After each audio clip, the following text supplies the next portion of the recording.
Et bonjour à tous, bonjour à toutes, bienvenue dans ce nouveau podcast Avanti Nice. On est très content de vous accueillir comme chaque semaine naturellement pour parler de l'OGC Nice. L'OGC Nice sur le podium de la Ligue 1 à la faveur de sa victoire en terre Messine ce week-end.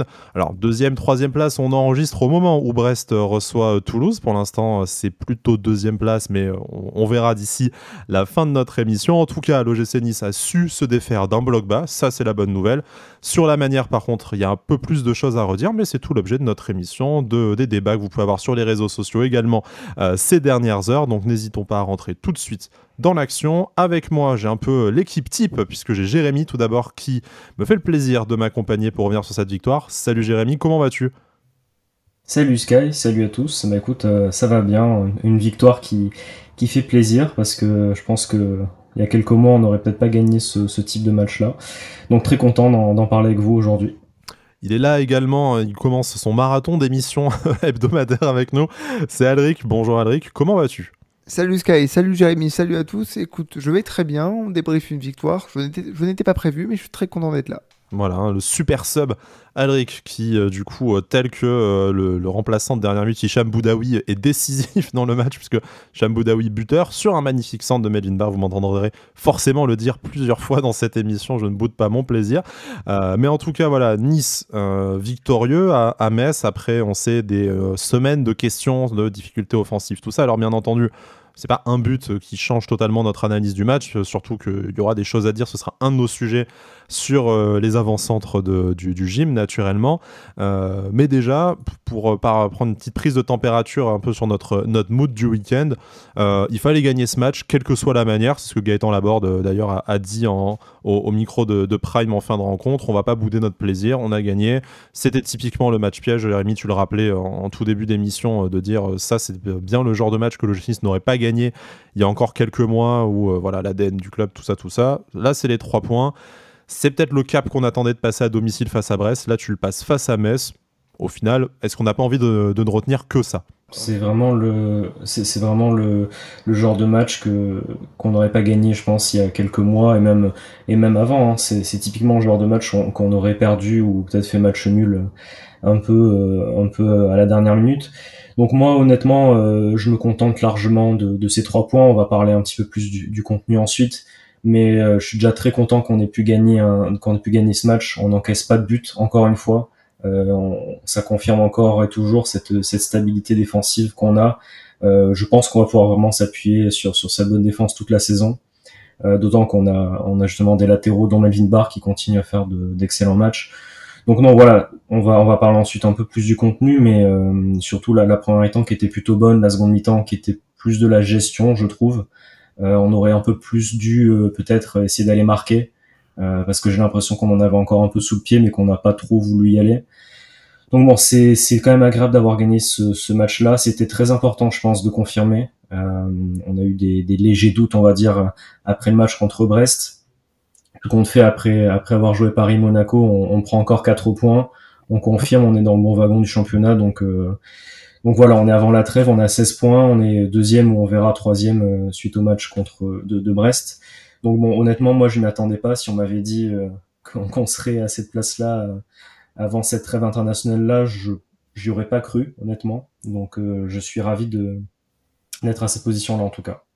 Alric, Jérémy le rappelle, 16 points en 8 matchs, 2 points par match. On a l'habitude de dire que c'est un rythme de champion. Alors sans aller jusque-là, c'est une moyenne extrêmement flatteuse et on passe évidemment sur le fait qu'on soit meilleure défense, toujours invaincu, toujours pas mené, ce qui est un peu plus anecdotique, mais allez, c'est 8 matchs, hein. Il y a encore les 3 quarts de la saison au moins à réaliser, mais c'est des points qu'il n'y a plus à prendre, et on est sur un rythme voilà, sur lequel on n'aurait pas parié, comme on disait, et même ne serait-ce que début septembre, on n'aurait pas imaginé en être là à cette deuxième trêve internationale. C'est la 4e victoire en 5 matchs, la 3e consécutive à l'extérieur. Ça en dit long sur la forme de l'équipe actuellement. Alors évidemment, on ne pourra pas toujours gagner de manière flatteuse dans le jeu avec un football léché. Bon, ça n'a pas encore été trop le cas cette saison, mais avec un peu plus de jeu. Hier, on l'a vu en première mi-temps, c'était plutôt bien. En seconde mi-temps, c'était un peu plus compliqué. Mais il faut prendre ses points face à des équipes supposées plus faibles. On a réussi à le faire 1-0, ça fait toujours 3 points. On aurait aimé, forcément, nous, en tant que supporters, avoir un peu plus de spectacle et un peu plus de buts. Mais pour l'instant, je me dis que tant que l'équipe gagne, tant que l'équipe se rassure au niveau du classement et du jeu, à ce moment-là, ça donne du crédit à l'entraîneur. Et moi, je fais totalement confiance. Pour l'instant, il y a des choses à redire, mais il n'y a pas de scandale à relever pour l'instant. Pas de scandale à relever. Je vous propose qu'on regarde le 11 de Francesco Farioli. Je pense pas non plus de scandale à relever. De toute façon, on connaît un peu les choix de l'entraîneur italien maintenant, même s'il y en a, un et demi, on va dire, qui peuvent poser question. Et bon, l'expression est peut-être un peu forte, je vous l'accorde, mais sur lesquels on va peut-être s'interroger ensemble. Le premier, naturellement, c'est la titularisation de Jordan Lotomba en lieu et place de Youssef Attal. Alors, on sait qu'il y a cette espèce d'alternance qui est instaurée entre les deux, et ça ne date pas de Francesco Farioli, hein, depuis l'arrivée du latéral droit suisse. On sait que c'est assez compliqué de savoir qui est véritablement le numéro 1 dans cette équipe. C'est peut-être un peu une gestion physique aussi. On sait que Youssef Attal repart en sélection là encore, et on compte peut-être l'avoir au meilleur de sa forme face à Marseille. Qu'est-ce que vous avez pensé d'abord de la titularisation de Jordan Lotomba? Vous avez le droit de me dire rien, puisque au final c'est quelque chose qui est assez récurrent, on est d'accord. Et surtout après, ça va forcément faire l'objet d'un débat, puisque c'est le buteur du jour, la titularisation de Hicham Boudaoui à la place de Morgan Sanson, qui jusque-là était quand même devant lui dans la hiérarchie. On sait derrière le totémique Youssouf en numéro 6 qui a pris la place de Boudaoui. C'est plutôt à ce poste de numéro 8 que la concurrence a lieu pour l'international algérien. Et là, du coup, titulaire un peu surprise et buteur. Qu'est-ce que vous avez pensé de ces choix de notre coach? C'est très fort ce que fait Farioli en gestion des hommes, parce que pour l'instant, il n'y a pas vraiment de fausses notes. On peut toujours dénoter, bon, c'est pas ce que tu as cité, mais on peut toujours dénoter la titularisation de Laborde sur le côté droit en tant qu'ailier supposé. Mais c'est toujours très fort ce qu'il fait dans la gestion de ses postes clés au milieu de terrain, en latéral. On sait qu'aujourd'hui, au niveau des latéraux, il n'y en a qu'un qui ne peut pas bouger, c'est Melvin Barr. Je le dis parce que je sais que ça te fait plaisir aussi. Je vais me repasser ce moment cette nuit, du coup. Voilà, faites un clip, un enregistrement, faites ce que vous voulez, mais gardez-le. Mais c'est surtout que je pense qu'en fonction de l'adversaire que tu vas affronter, Francesco Farioli s'adapte avec les joueurs les plus utiles. Après, on va pas se mentir, contre Metz, on a quand même fait face à un adversaire très faible. Mais malgré tout, Hicham Boudaoui a marqué son but. Hicham Boudaoui était intéressant au milieu de terrain. Je m'y attendais pas, mais numéro 8, on l'avait vu contre Strasbourg, c'était intéressant. On l'a revu contre Metz, c'était intéressant. Puis de toute façon, il n'y a que ce poste-là où il pourra être plus ou moins positionné, hormis peut-être une blessure de Youssouf, parce que Youssouf, ça bouge pas, hein, c'est le pilier, et puis il n'y a pas de raison que ça change. Jordan Lotomba, il n'y a pas grand-chose à dire, hein. Il n'y a pas eu grand-chose à faire, j'ai l'impression. Un match ni bon ni mauvais, hein, réellement. Oui, mais parce qu'en fait, il n'y avait pas vraiment d'opposition en face. Je suis désolé pour les Messins, mais c'est la réalité. Il n'y a pas eu vraiment d'opposition. On s'est fait quelques frayeurs en fin de match, mais pas de quoi mettre sous pression notre défense. Donc, je trouve ça intéressant dans la gestion. Puis en plus, à la mi-temps, on peut se questionner sur la sortie de Khéphren Thuram, qui a été remplacé justement par Morgan Sanson, mais il est suspendu contre Marseille, il a pris un carton jaune, donc on essaie de jouer un peu sans lui. C'est intéressant tout ce que fait Farioli pour l'instant. Pas toujours de réussite pour Francesco Farioli, mais en même temps, personne ne se trompe jamais, hein. Ça, c'est pas, on peut pas le lui reprocher. Mais non, mais il tente en tout cas. On sent en plus une vraie réflexion, et on en parlera peut-être quand on évoquera les cas de Romain Perraud ou même de Badreddine Bouanani, sur lesquels on a pu s'interroger ces dernières semaines là, tu vois. Il grappille un peu de temps de jeu sur les 2 dernières rencontres. Tu sens aussi que c'est sûrement le moyen pour lui de maintenir tout le monde concerné, vraiment d'essayer de tenir la cohésion de groupe en essayant de générer le moins de frustration possible. Et c'est vrai qu'il le fait pour l'instant de manière extrêmement positive, surtout que les résultats suivent. Donc on ne peut pas aller à l'encontre de ça. Jérémy, sur la composition d'équipe, j'ai cité ces 2 postes en particulier parce que le reste du 11 est extrêmement classique, hein. Peut-être Jérémy Boga titulaire, notamment notamment dû à la blessure, en tout cas à l'absence pour blessure de Sofiane Diop. Du coup, le reste, il n'y a pas trop de surprises. Je sais pas si tu veux t'exprimer là-dessus ou au moins sur la question de Lotomba et surtout de Hicham Boudaoui, parce que c'est vraiment réellement la seule innovation et la seule vraie interrogation sur ce 11. Ce qui est de Jordan Lotomba, je suis plutôt content qu'il y ait cette alternance à ce poste-là, parce que déjà les deux joueurs, Youssef Attal et Jordan Lotomba, se sentent tous les deux concernés, je pense, du coup, parce qu'ils ont tous les deux du temps de jeu. On sait que Youssef Attal a besoin aussi d'être ménagé. En plus, comme tu l'as rappelé très justement, il y a la trêve internationale qui arrive, où normalement il va être appelé avec l'Algérie. Donc c'est bien que Youssef Attal soit toujours ménagé. Je trouve que le turnover entre les deux joueurs se fait de manière assez intelligente depuis le début de la saison. Donc c'est plutôt une bonne nouvelle. Le match de Jordan Lotomba était plutôt bon, on va dire. Il n'a pas eu grand chose à faire. J'aurais aimé qu'il apporte peut-être un petit peu plus offensivement, mais après voilà, il a fait son match. Après, pour ce qui est de Hicham Boudaoui, je suis très content de l'avoir revu titulaire, parce que justement, on en avait discuté lors du dernier podcast. Je trouvais ses entrées pas très bonnes, honnêtement, depuis le début de la saison. C'était pas super. Il avait fait un bon match contre Strasbourg lorsqu'il avait été titulaire pour remplacer justement Kefren Turam qui était absent sur ce match-là. Donc là, je suis très content du match qu'il a fait. Bon, déjà il y a son but où il joue très bien le coup. Il y a vraiment une passivité de la défense de Metz aussi, mais je trouve qu'il se place très bien intelligemment vis-à-vis du hors-jeu, vis-à-vis de la défense. Après, son match aussi est très bon. Plusieurs fois, il a beaucoup aidé sur les ressorties de balles. Et moi qui suis souvent, je pensais à ça. Je pensais justement à cette action-là, mais justement je râle souvent avec le milieu de terrain. Je trouve que là, il a vraiment apporté ce qui nous manquait un petit peu, de faire un peu plus de lien avec l'attaque, d'apporter un peu plus le jeu devant.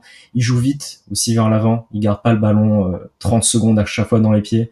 Il prend des décisions rapidement. Donc hier, je suis vraiment content de son match. Je suis content qu'il ait pu entre guillemets pas se relancer, mais voilà, avoir un peu plus de temps de jeu. Je pense que c'est une bonne chose. Il a pu jouer en plus une mi-temps avec Morgan Sanson aussi. Je pense qu'on partira sur ce milieu de terrain contre Marseille, du coup, vu que Kefren Turam sera suspendu normalement. Donc voilà, je trouve que, comme le disait Alric, les choix en termes les rares changements qu'on a dans le 11 sont plutôt cohérents à chaque fois. C'est quelque chose qui est étudié, je pense, et qui est vraiment qui marche bien à chaque fois. Donc non, voilà, c'est une bonne chose, je trouve. Et puis c'est rassurant par rapport à ce que tu disais, Sky, tout à l'heure. C'est toute l'équipe, tout l'effectif est concerné. Et moi, ça me plaît de me dire, eh bien, je change Kefren Turam pour Hicham Boudaoui, je change Sanson pour un autre joueur qui aura le même niveau. On pouvait critiquer il y a quelques matchs, enfin en tout début de saison, les entrants qui apportaient pas toujours le nécessaire.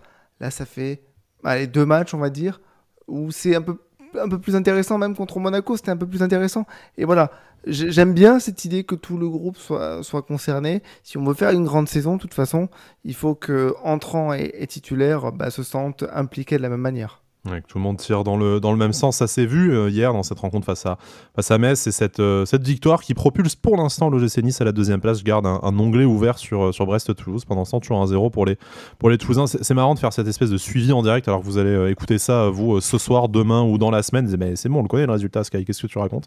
Mais bon, bref, laissez-nous essayer de mettre de l'enjeu sur Brest-Toulouse. J'aurais jamais cru faire ça une fois dans ma vie. Bref, puisqu'on parlait d'Hicham Boudaoui, je propose qu'on bouleverse un peu le plan, parce que c'était une émission extrêmement préparée avec un plan en 3 parties, thèse, antithèse, synthèse.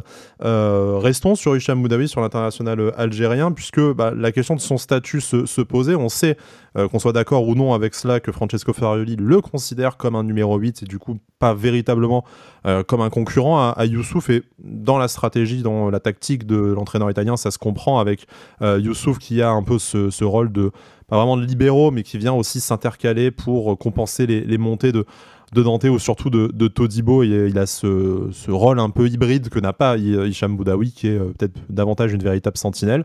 Bref, Boudaoui qui s'est dépanné aussi ailier droit, on l'avait vu notamment sous l'ère Christophe Galtier. Jamais, ça s'il vous plaît. Il peut tout faire, jamais, mais ça marchait en attendant, et le gym gagnait avec. Là encore, c'est un peu le talisman de l'OGC Nice qui a opéré avec ce but en plus. Mais au-delà du but, je voudrais vous poser la question, est-ce que Hicham Boudaoui, aujourd'hui, parce que les matchs commencent à se suivre, on commence un peu à jauger le niveau de chaque milieu de terrain, si Hicham Boudaoui, aujourd'hui, peut prétendre à autre chose que d'être un remplaçant, soit un super sub en fin de match, ou soit un backup en cas de blessure, comme aujourd'hui, ou comme un choix tactique. Pour vous, est-ce qu'il peut prendre la place naturellement, on dirait, de Morgan Sanson ou de Khéphren Thuram, puisque c'est les deux postes concernés, ou est-ce que pour vous, il a encore derrière ces deux joueurs? Alors, dans la tête de l'entraîneur, ça, on n'y est pas, mais on peut le supposer. Mais d'après vous, techniquement et dans la hiérarchie, dans ce qu'il peut apporter au 11 de l'OGC Nice aujourd'hui? Moi, je pense que il peut prétendre à être titulaire. Tous peuvent prétendre à être titulaires. Dans cette équipe, c'est ça qui est bien. Après, il y a un joueur qui pourrait mettre un peu le bazar dans cette hiérarchie si jamais il se remet au niveau, si physiquement il est prêt. C'est Alexis Claude Maurice, savoir un petit peu où il en est. Mais pour répondre à la question, Hicham Boudaoui, bien sûr qu'il peut prétendre à être titulaire. Moi, je pense que dans la gestion que fait Farioli, où il incite tout le monde à se mettre au niveau et à être prêt à n'importe quel moment, il a montré des choses intéressantes, même si effectivement ces dernières rentrées étaient moyennes. On connaît son niveau global, on sait que c'est un très bon joueur. Moi, je l'ai beaucoup critiqué, mais force est de constater qu'il apporte beaucoup. Il a un gros volume de jeu. Donc oui, moi je pense qu'il peut prétendre devenir titulaire et il le sera à un moment donné, j'en suis sûr. Jérémy, pour poser la question tout petit peu différemment qu'à Alric, est-ce que selon toi, alors qu'il ait le potentiel d'être titulaire, il l'était les saisons précédentes, donc on se doute que là ça n'a pas nécessairement changé, est-ce que toi aujourd'hui, dans la façon dont l'OGC Nice doit améliorer son jeu collectif, parce qu'on va y venir notamment quand on parlera aussi de la deuxième période, et par rapport à ses principaux concurrents, Khéphren Thuram et peut-être davantage Morgan Sanson encore, est-ce que tu penses que Hicham Boudaoui a davantage sa place que l'un de ces deux joueurs? Est-ce que tu penses qu'il peut apporter quelque chose de différent, peut-être quelque chose d'un peu plus technique, une qualité de passe supérieure qui pourrait résoudre certains problèmes? Je suis désolé, la question est un peu orientée, c'était vraiment pas le but, hein, mais est-ce que pour toi, face aux difficultés que connaît généralement l'OGC Nice dans son animation collective, est-ce qu'Hicham Boudaoui pourrait être une partie de la réponse? Oui, totalement. Je pense qu'hier, on a eu justement un peu, on a vu ce qui pouvait apporter. Enfin, ce qu'il pouvait apporter, on le sait, mais parce que comme tu l'as dit, il était titulaire très souvent les années précédentes. Et pour moi, cette saison, c'est vrai que ne pas le voir titulaire, c'était quand même un peu compliqué. Je trouve qu'il a largement sa place au milieu de terrain. Et justement, bon, c'est vrai que moi, je le voyais plus dans ce rôle de sentinelle, comme on l'avait vu avec Didier Digard en fin de saison dernière. Après, dans ce que veut mettre en place Francesco Farioli, c'est peut-être plus logique justement d'avoir Youssouf à ce poste-là. Après, voilà, il peut très bien jouer en numéro 8 aussi, il a très bien montré.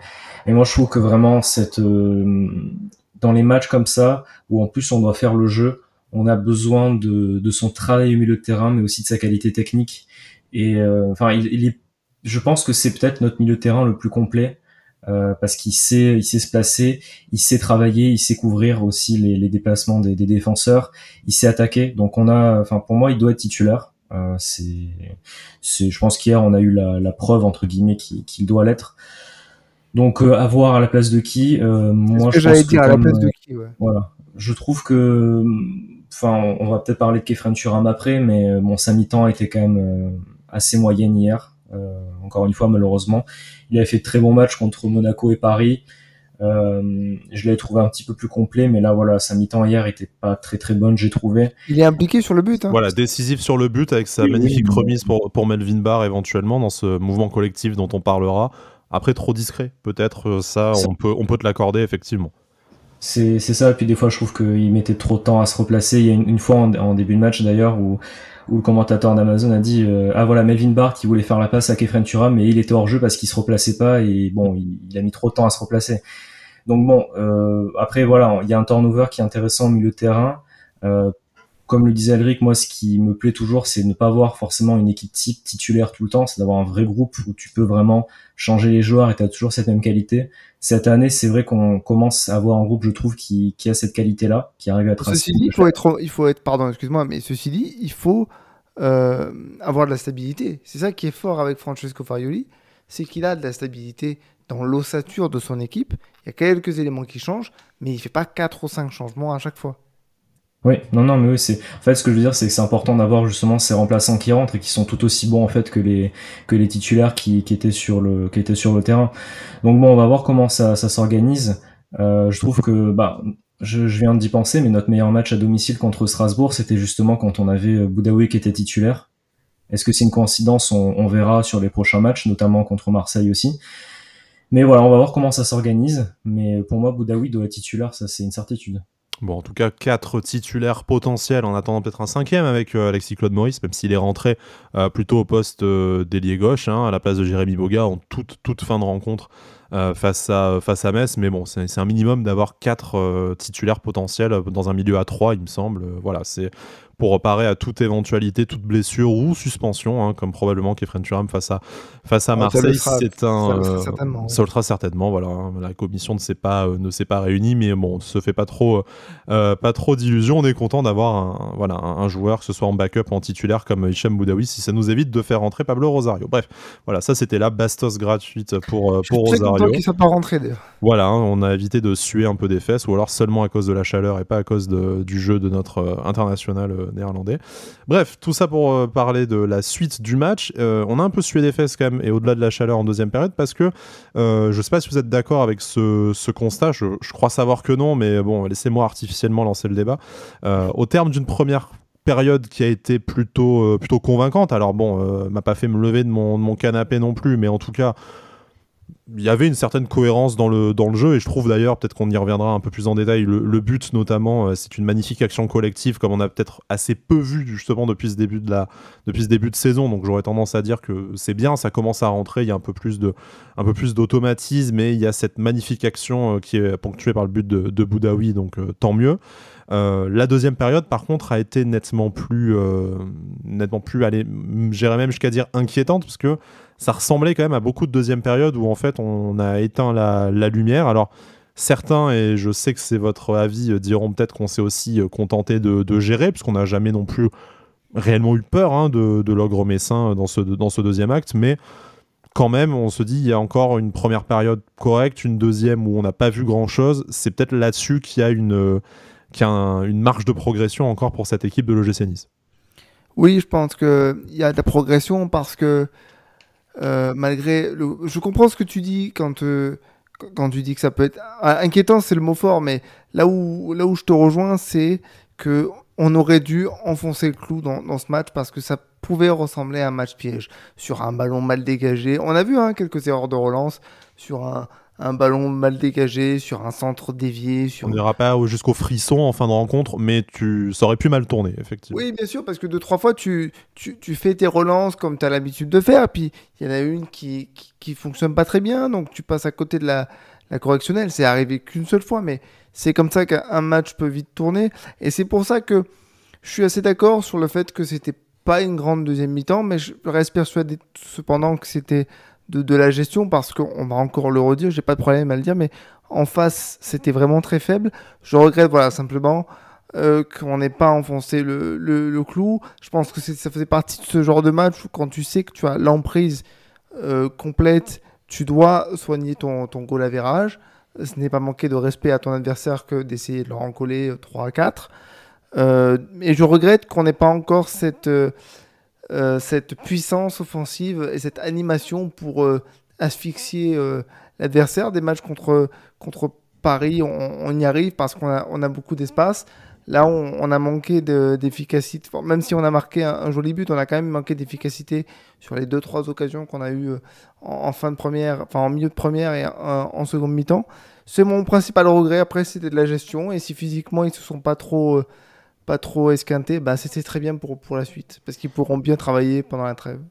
Jérémy, est-ce que tu retiens davantage la marge de progression et effectivement ce manque je vais pas dire d'ambition, mais ce manque on va dire de maturité, de sérénité offensive peut-être, à défaut de trouver le mot parfait pour exprimer ce que je ressens par rapport à l'attaque de l'OGC Nice. On en parlera, c'est dans nos sujets suivants. Ou est-ce que tu penses qu'on a vraiment été en gestion et au contraire, du coup, c'est un signe d'une certaine confiance qu'a cette équipe en elle de dire on a fait le plus dur en ouvrant le score en début de match, et sauf une erreur individuelle, comme on a par exemple pu le voir à Lorient, on sait en tant que meilleure défense et en étant supérieur aux Messins, hein, j'ai pas rappelé tous les chiffres, hein, mais quand tu as 68% de possession de balle, 716 passes réussies contre 296, on était peut-être pas en termes d'occasion, mais en termes de contenu et de gestion du match, on n'a jamais vraiment senti le boulet passer à côté de notre oreille. Je vais être plutôt positif sur cette seconde mi-temps, même si elle n'a pas été très agréable à regarder, on va dire.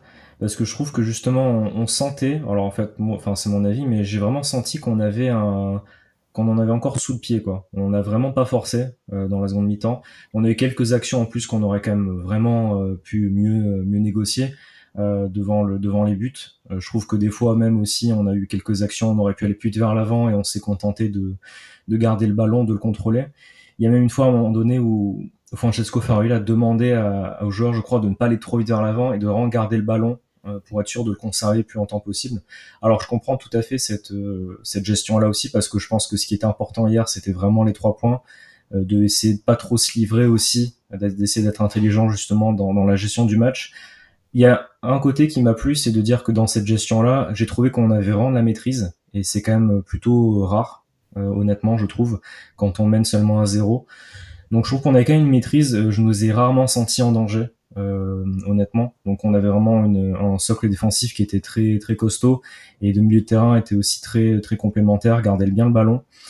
Après, ce qui me dérange un peu, c'est ce qu'a dit Eric, donc je vais pas passer beaucoup de temps là-dessus, mais c'est que justement quand tu as cette maîtrise-là, c'est bien aussi d'essayer d'aller peut-être un peu plus vers l'avant et d'essayer de marquer un peu plus de buts, parce qu'on n'a quand même pas un goal average qui est exceptionnel. Si on peut noter +5, juste je crois, quelque +5 chose, ou Ouais, ouais, plus 5. effectivement, notamment Voilà, grâce à c'est notre pas très bonne défense. très bonne défense. Ouais, c'est surtout la défense, parce qu'on a que 4 buts encaissés et 9 buts marqués, il me semble. Donc voilà, bon, sur les 9 buts marqués en 8 matchs, c'est pas mal, mais peut mieux faire quand même, hein. On va dire ça. Mais voilà, c'est juste un petit peu le regret que j'ai. Après, je comprends tout à fait que sur ce genre de match-là, un peu piège, ou justement sur un coup de pied arrêté, comme disait Alric, sur une mauvaise relance, tu peux tout à fait te faire égaliser. Être dans la gestion comme ça me choque pas plus, et je trouve qu'on a vraiment bien fait pour une fois, donc c'est à signaler. Alors que pendant ce temps, Brest égalise dans le temps additionnel. Donc on va trembler encore en différé une trentaine de secondes, parce que pour l'instant, le match nul de Brest nous permet de conserver cette deuxième place, qui ne sert à rien après 8 journées. Mais bon, écoutez, hein, il y a une trêve internationale. Si on peut la passer au chaud sur le podium, on prend. Il n'y a pas de petite victoire avec l'OGC Nice, et vous le savez si vous êtes un supporter déjà depuis plusieurs années. On parlait un peu, concentrons-nous sur ce qu'il y a eu de positif peut-être, même si on essaiera de comprendre ce qui a peut-être un peu déconné en deuxième période. Mais commençons par ce but. Je disais une belle action collective. Alors c'est peut-être un peu le seul coup d'éclat de Khéphren Thuram, hein, mais qui fait vraiment la bonne remise pour Melvin Barr qui réussit un très beau centre au 6 mètres, pile poil entre la défense et le... Dans la même phrase, c'est rare. Ouais, non, c'est inédit peut-être dans l'histoire de cette émission, mais voilà, blague à part, un centre vraiment... ce qu'il fallait, et qui est converti, pas de manière très, très compliquée par Hicham Boudaoui, mais en tout cas, il était présent là aussi parce que dépassement de fonction, et parce qu'il avait bien senti aussi le sens du jeu. On peut s'en féliciter, de se dire on a des difficultés à marquer, on a peut-être des difficultés aussi collectivement à trouver certains joueurs, et je pense par exemple à Terem Moffi, au-delà du jeu long et direct. Là, un but où on marque sur une vraie action construite. Qu'est-ce que vous avez pensé au final, est-ce que c'est anecdotique pour vous ce but, ou est-ce que c'est aussi signe que le fariolisme fait encore un peu plus de chemin dans les esprits des joueurs? Une action typiquement farioliste, si je puis me permettre, parce que 39 secondes de possession de balle, une douzaine de passes, je crois, et un triangle fait à une touche de balle.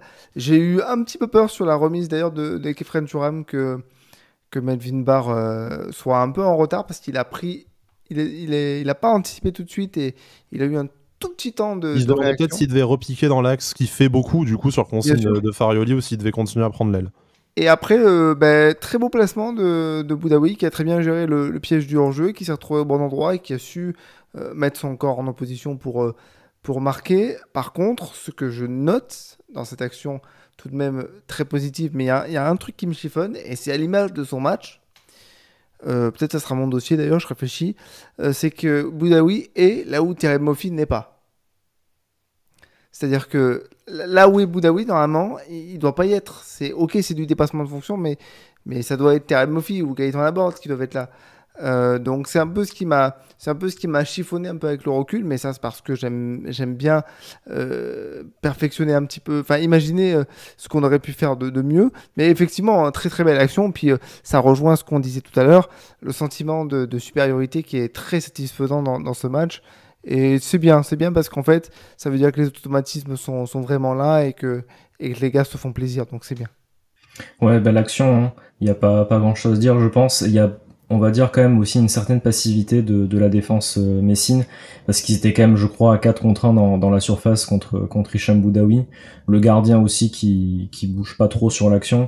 Donc je trouve qu'on est allé assez vite aussi sur cette action, ça explique aussi cette forme de passivité. Mais je trouve que l'action est vraiment réussie. Le centre de Melvin Barr est très beau, parce qu'il n'est pas si simple que ça à faire. Et c'est vrai que, juste pour dire 2-3 mots sur Melvin Barr, il fait encore un très bon match. J'étais surpris de le voir sortir, parce que je trouve qu'en seconde mi-temps, c'était celui qui portait le plus le ballon devant sur certaines actions, un peu comme sur les derniers matchs, j'avais trouvé qu'il portait justement le ballon comme ça. Après voilà, justement, il est Il se comment? retrouve presque numéro 6 des fois, à être très axé, à remonter Ouais, le les deux ballon, c'est latéraux sont très impressionnant. proches, ouais. Ouais, ils sont très très proches, mais voilà, bon, son match est encore très bon. Et j'avais dit justement que la petite chose qui manquait encore, c'était cet apport final offensif, de dire que tu arrivais à faire des centres, des passes décisives. Et bon, voilà, le match d'après, il fait un centre qui donne une passe décisive, donc il est vraiment en progression. Elle est peut-être là, notre recrue comme latéral gauche, mais j'étais obligé de la faire. Ok, Mais Jean-Pierre River. mais du coup, non, voilà, c'est encore un très bon match de sa part, et c'est bien que ça se traduise par justement une passe décisive pour justement le confirmer dans ses progrès. Alric, restons quelques instants sur Melvin Barr, peut-être dans le top 3 des joueurs les plus constants. J'ai pas nécessairement dit les meilleurs, hein, mais en tout cas les plus constants et en Tu peux le dire progression parmi sur les ce. meilleurs. Ça, après, je laisse à chacun le soin Ça me fait plaisir, dis-le. le soin de l'apprécier. Non, mais pour moi, il a toujours été numéro 1 de toute façon. Non, j'exagère. Allez, c'est pas vrai, mais voilà, probablement dans le top 3 des joueurs les plus constants et les plus convaincants de ce début de saison, avec un Marcin Bulka par exemple aussi naturellement, et plein d'autres. Mais la question qui se pose aujourd'hui, c'est est-ce que Melvin Barr on va dire, a progressé aussi, parce que on sait qu'il est arrivé chez nous, c'est un jeune joueur qui n'avait quasiment pas joué en pro. Il est sorti d'une saison et demie là maintenant comme titulaire, donc c'est peut-être le moment où il s'affirme un peu. Est-ce que c'est aussi ce que lui demande de différents Francesco Farioli, de toucher davantage le ballon en repiquant dans l'axe, comme on l'a vu aussi, en participant peut-être davantage au jeu, et du coup en n'étant pas uniquement dépendant de sa qualité de centre, même si c'est ce qui fait aussi son match réussi là face à Metz. Ou est-ce que c'est un feu de paille, voilà, c'est le souffle du recrutement de Lucas Digne, et puis finalement l'arrivée de Romain Perraud, qui l'ont peut-être un peu reboosté et remobilisé. Je sais pas comment est-ce qu'on peut interpréter ça. Moi, je pense que c'est un joueur qui a quand même toujours mieux fonctionné. C'est peut-être, il y avait ce débat-là qu'on a eu avec un membre de la commu sur Twitter hier, voilà, de savoir si oui ou non c'était un joueur qui marchait mieux avec de la concurrence dans les pattes. Est-ce que c'était juste une coïncidence, ou véritablement un moteur pour lui, parce qu'on remarque que quand il était en concurrence avec Hassan Kamara, les deux se sont tirés la bourre jusqu'à ce que HK doive partir sur demande de négation de jeu de Christophe Galtier. Après, ça a été compliqué au moment où Joe Bryan était là, où au final il n'y avait pas véritablement de concurrence, parce qu'un joueur qui ne se projetait pas avec l'OGC Nice et qui n'avait pas nécessairement sportivement l'ambition et le niveau pour sauter Melvin Barr, et ça a été extrêmement extrêmement compliqué. Voilà, et là maintenant que tu lui ramènes un véritable concurrent avec Romain Perrault, bah, bizarrement ça remarche mieux. Est-ce que voilà, pour toi c'est une coïncidence? Est-ce que c'est la maturité d'un joueur qui est encore jeune, hein, qui découvre encore la Ligue 1, mine de rien, voilà, je sais pas, parce que c'est assez inexplicable, hein, il faut l'avouer. C'est un joueur qui s'est toujours beaucoup donné, mais là on trouve qu'il y a vraiment un nouveau volume de jeu et une nouvelle palette à son jeu. Moi, je pense que la concurrence, c'est toujours bien pour n'importe quel joueur de football. Le joueur qui te dira que la concurrence, ça lui fait du mal, c'est parce qu'il n'est pas fort mentalement. Il n'est pas prêt à faire ce qu'il faut pour se dépasser. Alors, qui je suis pour dire ça? Un simple supporter, mais j'en suis convaincu. Je pense que la concurrence, ça lui fait du bien. Ça lui donne une motivation à se lever tous les matins pour donner le meilleur de lui-même. Ensuite, je pense que Francesco Farioli, de par ce qu'il lui demande, le fait progresser dans le jeu, lui apporte de l'innovation à son poste. Hein. J'en veux pour preuve ce que disait Jean-Claire Todibo lorsqu'il a été interrogé sur ce sujet. Il disait je fais des choses à mon poste que j'avais jamais l'habitude de faire. Je pense aujourd'hui que pour Melvin Barr, c'est aussi le cas. C'est quand même un garçon qui touche énormément de ballons dans un match. Donc ça, c'est rassurant de se dire que l'équipe a le ballon, qu'elle a la maîtrise, que si je me projette, il y aura toujours un gars pour m'épauler, je ne serai pas laissé tout seul. Donc je pense que ça le met en confiance. Je pense que l'équipe fonctionne bien et que lui, ça l'aide. Et il faut dire ce qui est. Aujourd'hui, oui, il est dans le top 3 des meilleurs joueurs de la saison et pas forcément troisième parce qu'il n'y a pas de fausses notes dans ces matchs. Et c'est pas que la victoire d'hier qui me fait dire ça. Même dans le match nul contre Brest, on a dit il est parmi les meilleurs. Même dans le match nul contre Lille, on a dit il est parmi les meilleurs. Donc non, je pense qu'aujourd'hui, il y a tous ces éléments qui font que il progresse. C'est sa 3e saison, je crois, chez nous. Il entame sa 3e saison. Donc c'est intéressant de le voir en évolution toujours. Et puis il est très jeune, il va encore progresser. Il va bientôt fêter le mois prochain ses 23 ans. Hein, donc c'est encore mais vous imaginez, voilà, 23 ans, quasi titulaire depuis 3 ans. C'est absolument incroyable. Alors oui, bien sûr qu'on l'a tous un peu chahuté, et moi le premier. Et parfois, juste à titre, hein, c'est pas, voilà, hein, c'est pas pour dire je vous l'avais bien dit, c'est pas parce qu'il a fait 10 mauvais matchs que d'un coup, en fait, ça n'a jamais été un joueur avec une marge de progression, bien sûr. Mais je pense que le discours de Francesco Farioli lui parle beaucoup plus. Je pense que la jeunesse de l'entraîneur, même si parfois c'est un argument à charge, là pour le coup, c'est quelque chose de bénéfique pour l'effectif. Je pense que la vision qu'il a du jeu, ça l'aide à Melvin Barr. Je pense que la concurrence fait du bien. Tout ça en font un très bon joueur. Il faut toujours confirmer. Le match d'après est le plus difficile parce il faut répéter cette performance, mais je pense qu'il en est capable.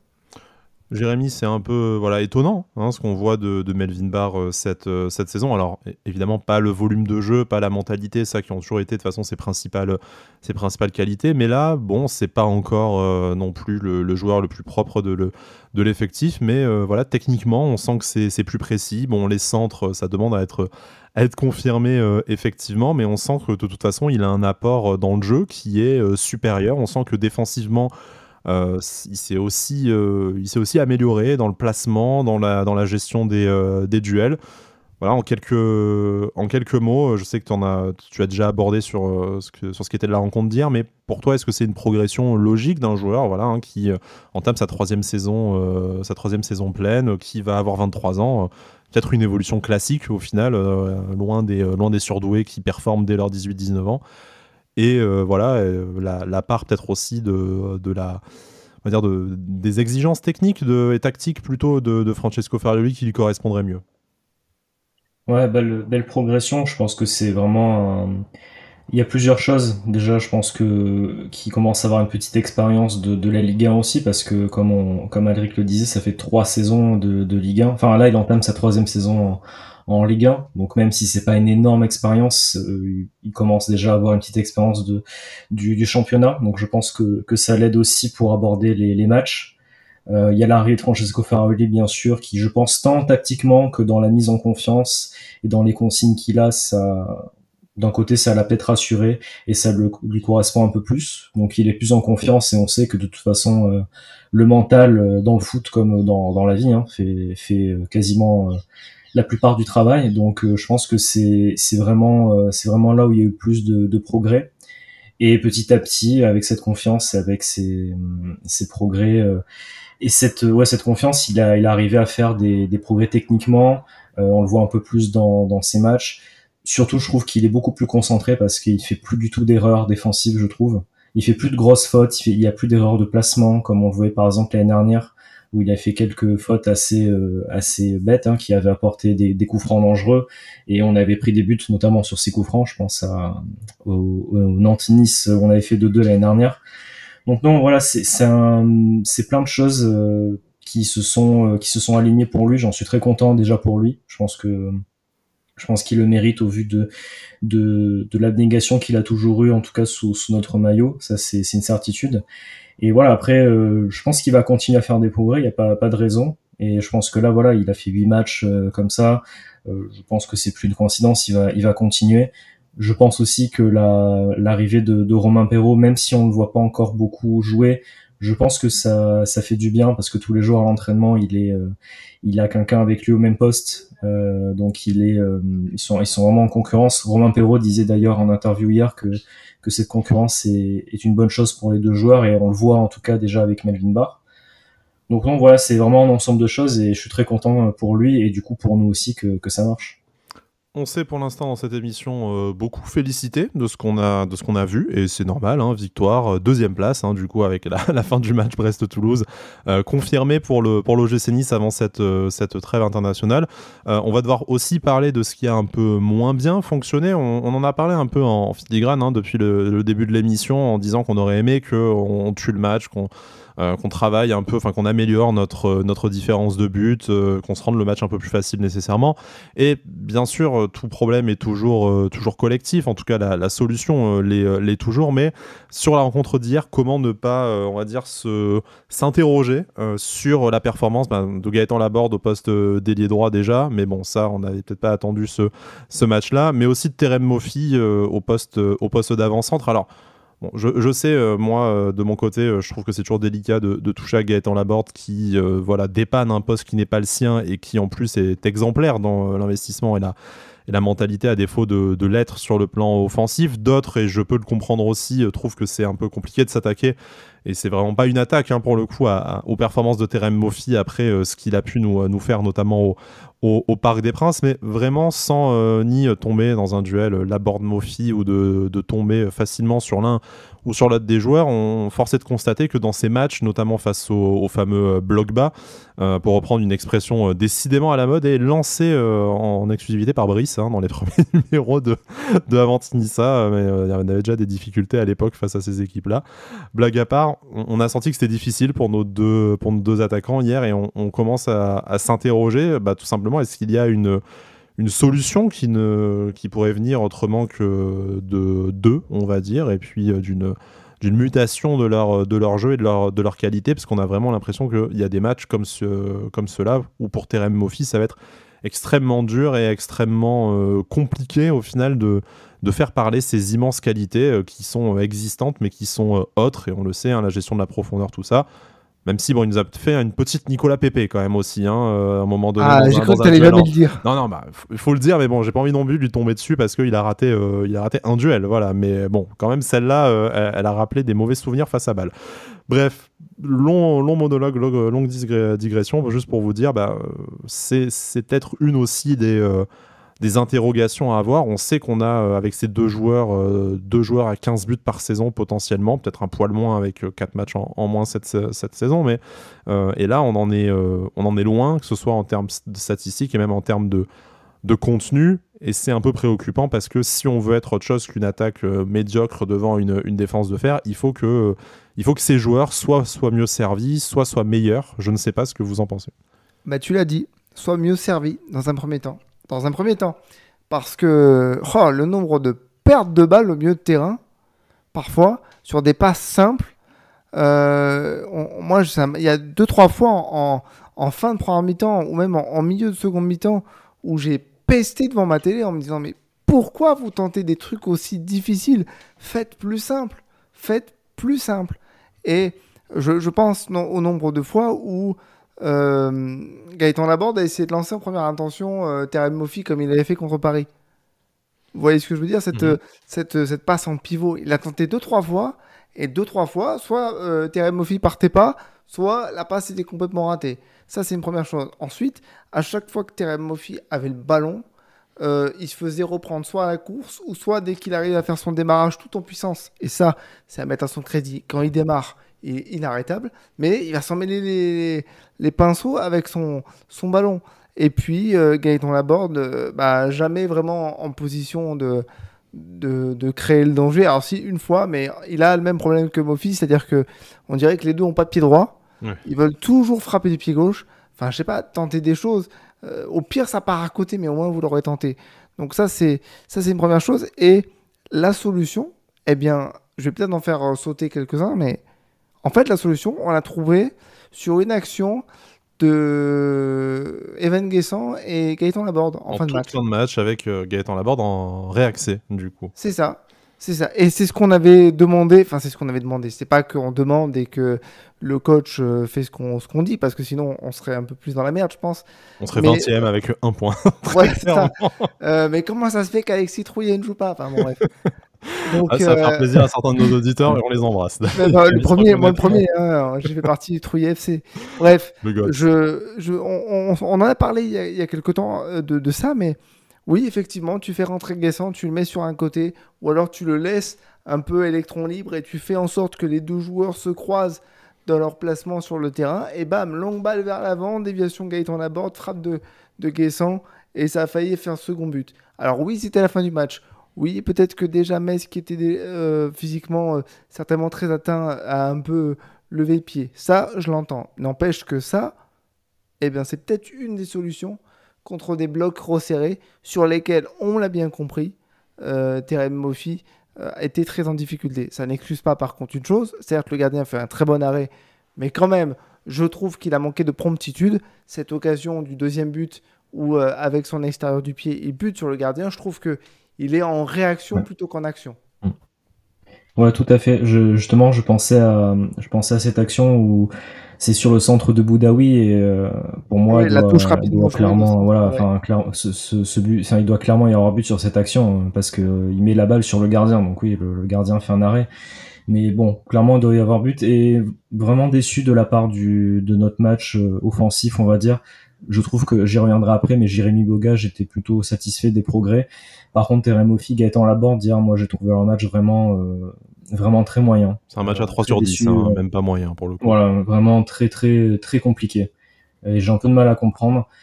Parce que je trouve que des fois, là, le seul point où je suis pas totalement d'accord avec Alric, c'est sur le fait que ils aient peut-être pas été si bien servis que ça. Alors oui, il y a eu des erreurs au milieu de terrain, des pertes de balles, mais t'as notamment l'action dont on parle où le centre de Boudaoui est magnifique. Justement, cette action-là, il faut faire mieux, quoi. Et je trouve qu'après, il y a des actions où justement ils avaient le ballon et Gaëtan Laborde qui tentait des passes, mais des fois des choses compliquées, et essayer de faire un peu plus simple, de vous trouver, enfin, des fois, il tente des combinaisons, c'est une sensation que j'ai, il tente des combinaisons, on sent que ça va pas marcher, mais il tente quand même, en fait. C'est un peu cette sensation-là que j'ai, et hier, je trouve que pour tous les deux, c'était un petit peu le cas. Donc voilà, un petit peu déçu de leur match. En termes de tactiquement, quand on débute le match, je comprends qu'on mette par exemple Gaëtan Laborde à droite, je peux le comprendre, même si c'est pas pour moi son meilleur poste. Je pense qu'on est quasiment tous d'accord là-dessus.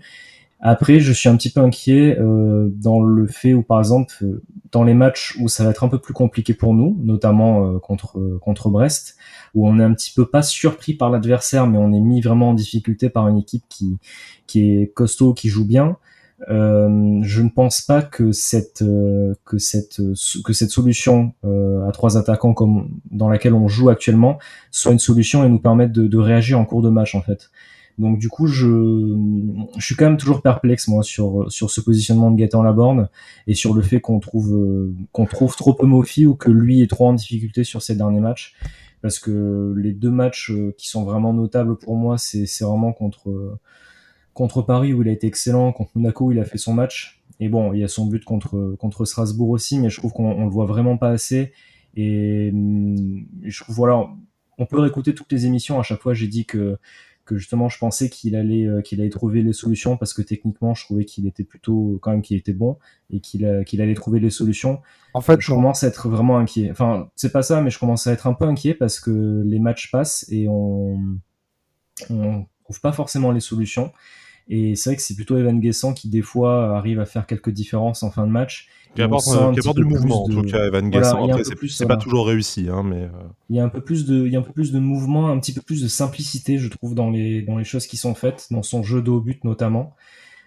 Où je trouve que voilà, Terem Moffi aussi de haut but. Alors des fois, il a pas de solution, mais il garde trop longtemps le ballon, quoi. À chaque fois, il a le ballon, puis bon, on attend, et c'est sûr qu'à un moment donné, le défenseur ou un autre joueur va venir l'aider et on perd. Et je trouve que ça manque un peu de spontanéité là où il devrait y en avoir. Et des fois, il y a trop de spontanéité dans des moments où il faudrait pas en avoir. En fait, c'est un peu étrange. À contre-temps. Mais En en tout fait, cas, il a joué à contre-temps. voilà, c'est. Mais je trouve que c'est là, on dit Terem Moffi, mais je trouve que c'est vraiment Terem Moffi, Gaëtan Laborde, hein, tous les deux hier qui ont été vraiment tout le temps à contre-temps et qui n'ont pas réussi à se trouver et à vraiment se fondre dans le collectif, quoi. Donc c'est vraiment dommage. Et à messieurs, contrario. vas-y, Alric, après on passera à nos dossiers perso. Ah bah voilà, non, vas-y, enchaîne. Enchaîne. Eh ben, je te propose de commencer, toi, du coup. Vous savez, si vous écoutez cette émission d'habitude, on termine un peu en quelques mots sur quelque chose qu'on n'aurait pas forcément abordé dans notre analyse du match, quelque chose d'un peu plus transverse, un joueur ou pas forcément, quelque chose sur l'actualité du gym. Mais bon, bah, vas-y, Alric, puisque tu étais en train de te lancer là-dessus, je t'en prie. Bah, à contrario, moi, si chaque semaine il faut que je défonce un joueur pour que son match suivant soit bon, je le fais sans problème, hein. Là, tu peux défoncer toute l'équipe. Le prochain match, c'est Marseille, hein, je te rappelle. Donc, si ça peut nous faire gagner 3-0, fais-toi plaisir. Parce que Jérémy Boga a fait un très bon match.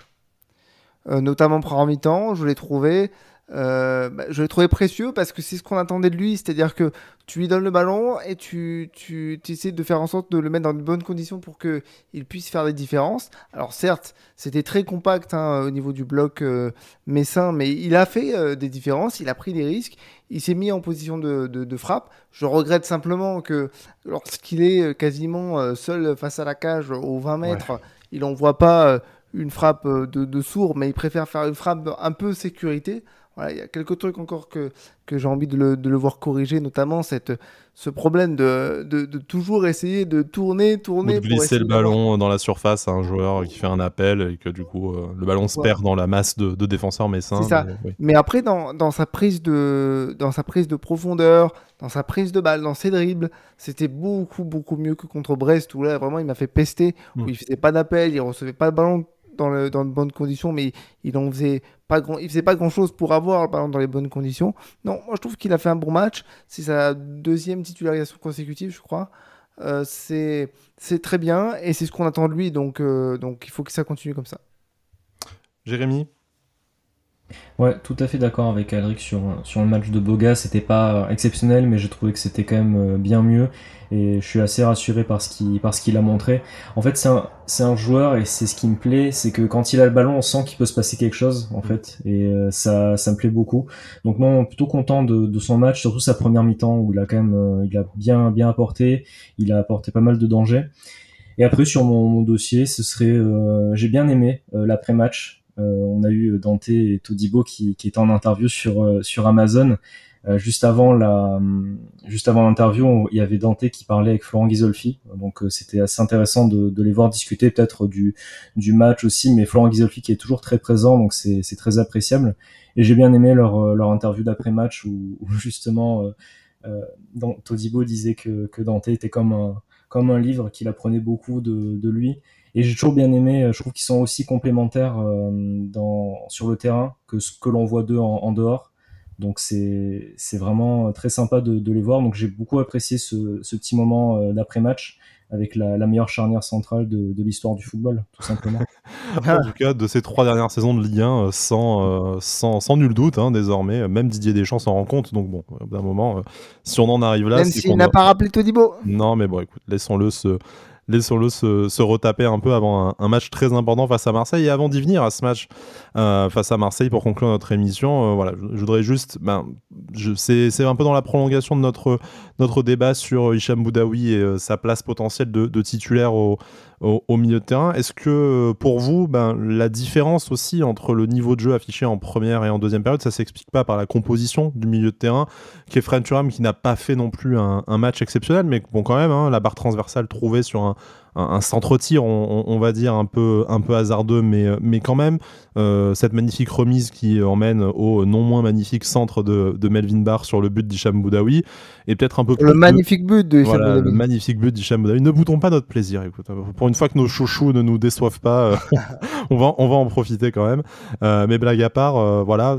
Après, on comprend l'entrée de Morgan Sanson parce qu'il faut tester ce milieu 45 minutes avant qu'il soit aligné probablement face à Marseille avec la probable suspension de Khéphren Thuram, puis le risque de prendre un carton rouge. Toujours, on sait, et ça lui avait notamment été reproché après le premier match, que c'est aussi une interrogation chez Francesco Farioli. Mais voilà, tout simplement, est-ce que ce milieu avec Morgan Sanson, et c'est pas pour faire du Sanson bashing, mais n'apporte peut-être pas encore suffisamment offensivement, ou en tout cas, malgré sa générosité, sa justesse technique, son abattage physique, sa présence, n'a pas encore l'influence sur le jeu collectif et sur le jeu offensif niçois qu'on espère, enfin qu'on attendrait de lui. T'as répondu à la question.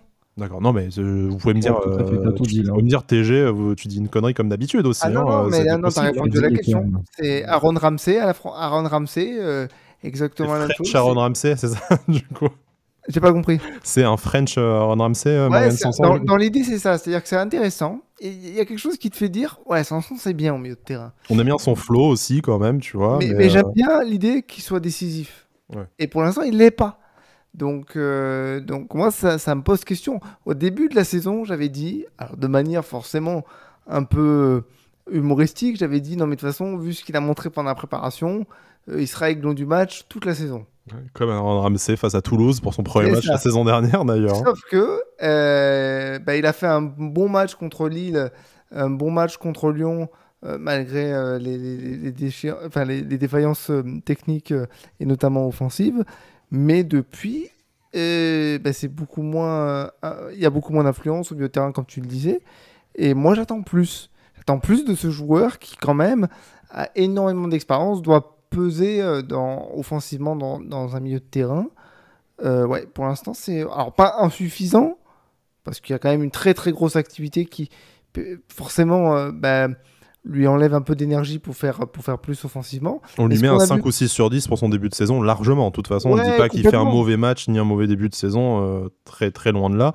Mais effectivement, vu son expérience et ce qu'il avait montré au tout début, ses premières séances de maillot de rouge et noir, t'attendais à ce que ce soit le patron du milieu de terrain. Et au final, des 3-4 milieux de terrain, c'est peut-être le plus discret et celui qui a le moins d'influence visible, en tout cas, parce qu'après, il y a tout son apport invisible, naturellement, sur le jeu collectif niçois. C'est ça. Un peu Pierre Lesmelou, si tu veux, quand il était chez nous à l'époque. Ouais, les frappes enroulées de 25 mètres en moins, mais bon, les ratés à 6 mètres du but vide en moins aussi, donc bon, peut-être que... On peut pas tout avoir. On peut pas tout avoir, non, effectivement, on peut pas tout avoir. Écoutez, messieurs, je vous propose de conclure sur une question assez simple. Là, il y a la trêve internationale, on espère qu'on va pas avoir de blessés en sélection, on espère que ceux qui ont des petits pépins physiques, on pense à Sofiane Diop, à Jean-Claire Todibo qui s'est pris une petite béquille, rien de grave naturellement, et puis à tous les autres, que tout le monde soit sur le pont face à Marseille. Qu'est-ce que vous attendez du famoso derby de la Méditerranée qui arrive dans 2 semaines désormais? Alors en termes de résultats, vous allez me dire une victoire, ça naturellement comme à chaque derby, mais voilà, en termes d'attitude, en termes de contenu, ou peut-être que n'importe quoi, tant qu'il y a la victoire, ça vous convient. Qu'est-ce que vous attendez de ce prochain match des Aiglons? Moi j'espère un derby comme on a vu en Coupe de France il y a 2 ans. Alors peut-être pas avec le même score. Mais on prend le même score aussi. Oui, je prends.